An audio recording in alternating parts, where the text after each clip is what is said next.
Assalamualaikum warahmatullahi wabarakatuh. Selamat pagi soli-solihah kelas 2B. Bagaimana kabar hari ini? Semoga selalu sehat, semangat, dan selalu dalam lindungan Allah Subhanahu wa taala. Amin. Bu Guru akan melanjutkan pembelajaran tema 2 subtema 4 bagian yang kedua. Namun sebelumnya, marilah kita baca basmalah bersama-sama. Bismillahirrahmanirrahim. Alhamdulillah, dengan bacaan basmalah kita akan diberikan kemudahan dalam menerima pelajaran ataupun materi yang Bu Guru sampaikan agar mudah diterima oleh anak-anak semua. Jangan lupa untuk senantiasa menjaga protokol kesehatan dengan memakai masker, menjaga jarak, mencuci tangan, menggunakan sabun dan air mengalir, menjauhi kerumunan, dan mengurangi mobilitas. Tema 2, bermain di lingkunganku. Subtema 4, bermain di tempat wisata.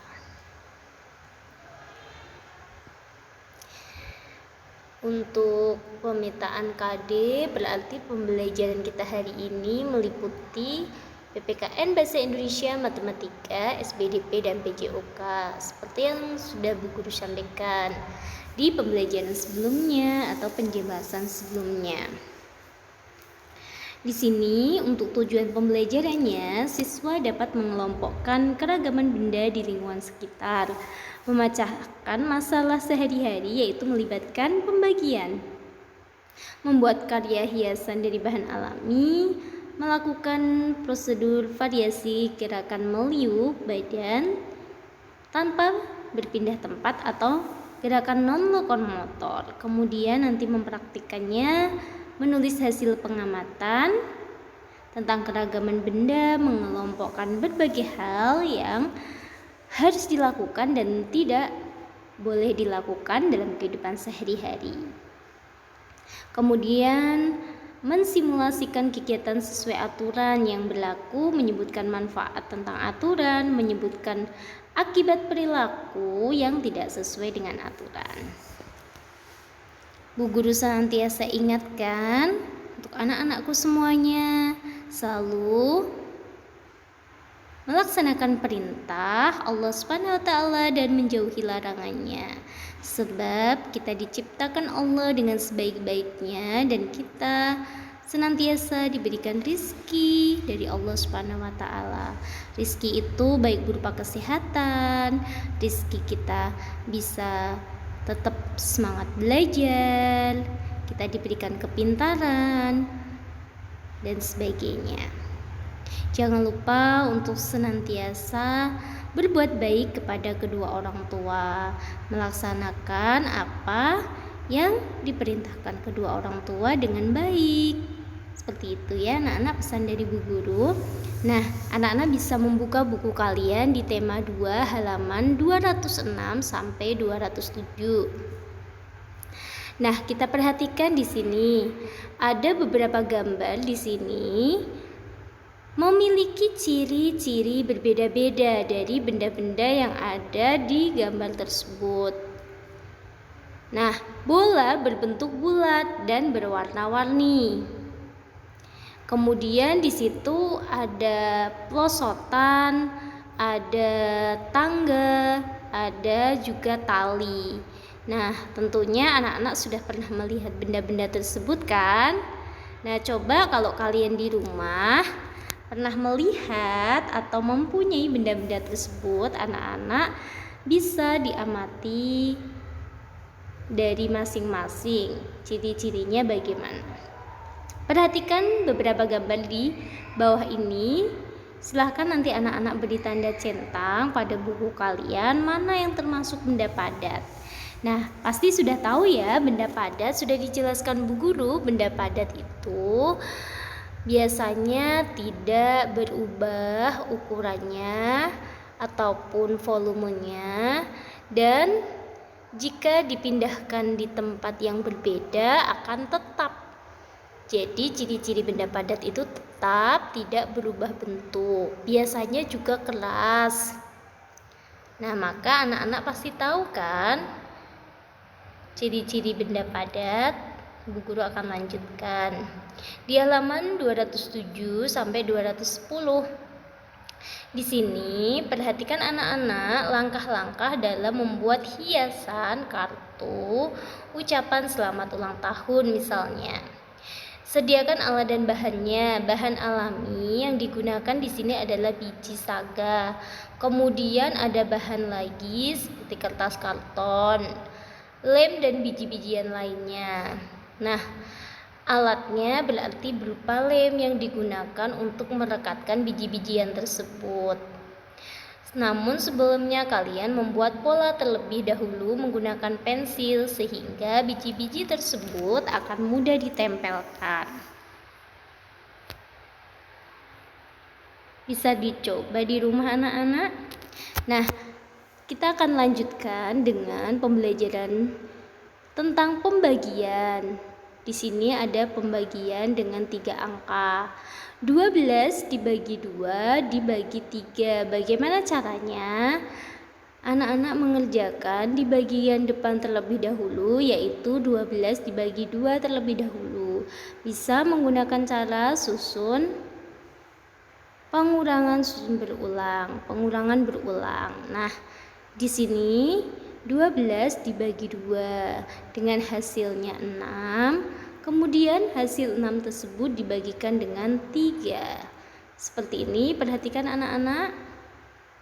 Nah, 12 dibagi 2 dengan hasil di situ 6.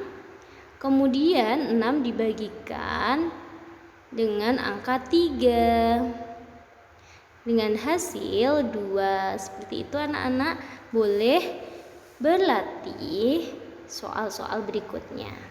Nah, perhatikan di sini gambar yang harus dilakukan dalam kehidupan sehari-hari di tempat wisata dan yang tidak boleh dilakukan dalam kehidupan sehari-hari di tempat wisata. Yuk perhatikan gambar-gambar di bawah ini. Yang pertama, membuang sampah pada tempatnya. Tentu ini adalah harus dilakukan oleh anak-anak karena ini sebagai perbuatan yang baik. Kemudian mengantri saat masuk ke tempat wisata.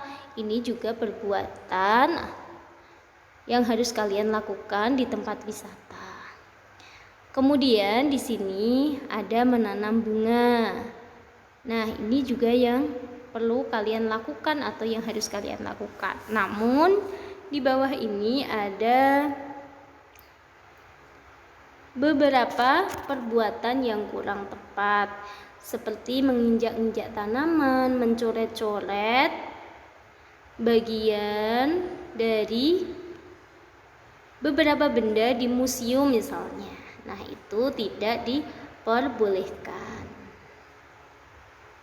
Di halaman 216 sampai 217. Gambar yang harus dilakukan dalam kehidupan sehari-hari dan yang tidak boleh dilakukan. Sama dengan yang gambar tadi ya, ada beberapa ini yang dilakukan di rumah. Kira-kira mana yang harus dilakukan dan mana yang tidak boleh dilakukan? Perhatikan, contoh yang pertama, membuat sampah sembarangan, berarti ini tidak boleh. Bacalah teks bacaan berikut dengan lancar. Nah, di sini ada estafet bola. Bagaimana permainan dari estafet bola? Yaitu dengan cara meliukkan badan ke arah samping kiri, di mana samping kiri itu sudah ada teman kalian. Nah, permainan ini berarti dilakukan oleh 2 tim. Akan berbaris di kiri dan di kanan. Bola dipegang dengan 2 tangan di atas kepala dengan tangan yang lurus. Kemudian badan diliukkan ke kiri untuk memberikan bola kepada teman satu tim. Teman satu tim menerima bola dengan meliukkan badannya ke arah teman di sebelah kanan. Nah, hal itu dilakukan berulang kali atau dilakukan seterusnya seperti itu.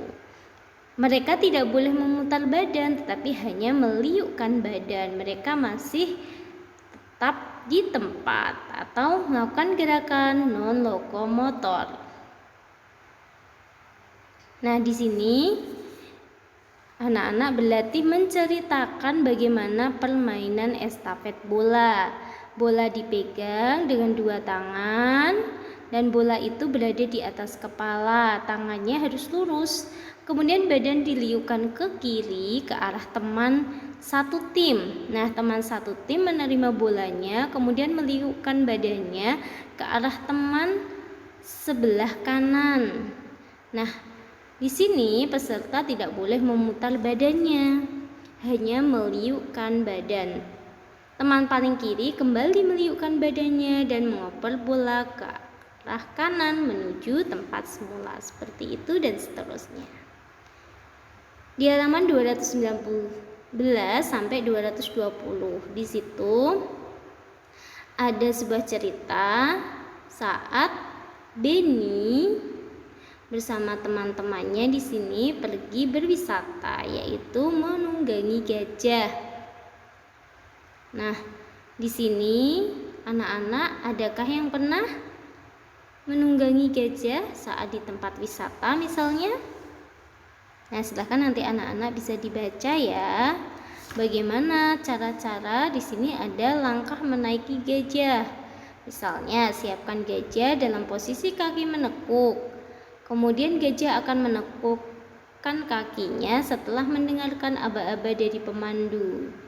Pemandu pertama kali menaiki gajah, penumpangnya akan dibantu menaiki gajah oleh pemandu lainnya. Setelah kaki gajah ditekuk, penumpang langsung menaikinya. Gajah akan berdiri setelah diberi aba-aba oleh pemandu. Caranya dengan menepuk kaki pemandu itu sendiri ke badan gajah. Gajah mengangkat kakinya tanpa melundukkan badan. Setelah berdiri, pemandu kembali menepuk kakinya dan gajah mulai berjalan. Saat berjalan akan terasa sedikit oleng, tetapi lama-kelamaan akan terbiasa. Halaman 220 sampai 221. Nah, anak-anak memahami dengan mendiskusikan bersama teman kalian, orang tua di rumah, tentang makna dari kata yang tadi ada di dalam bacaan. Contoh menunggangi, maknanya berarti menaiki misalnya. Ada sewa, ada pemandu, ada menekuk, ada aba-aba. Sewa berarti memakai sesuatu dengan membayar uang.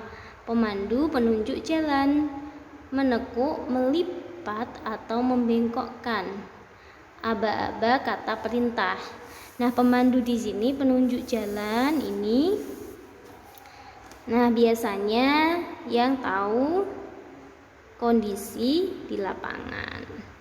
Contoh tadi ada pemandu gajah yang tahu bagaimana gajah tersebut. Kemudian anak-anak membuat kalimat.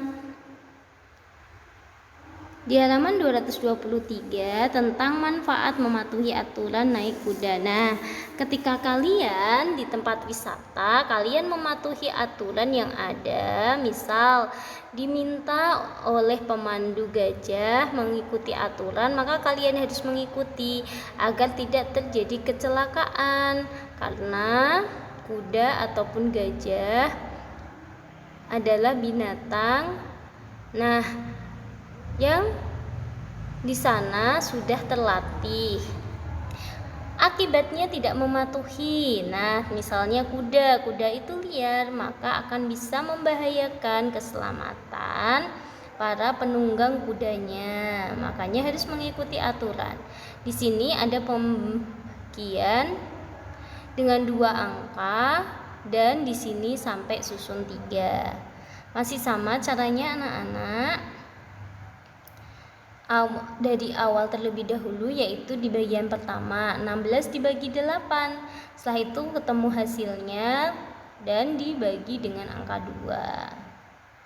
2. Begitu seterusnya anak-anak bisa mengerjakan latihan ini.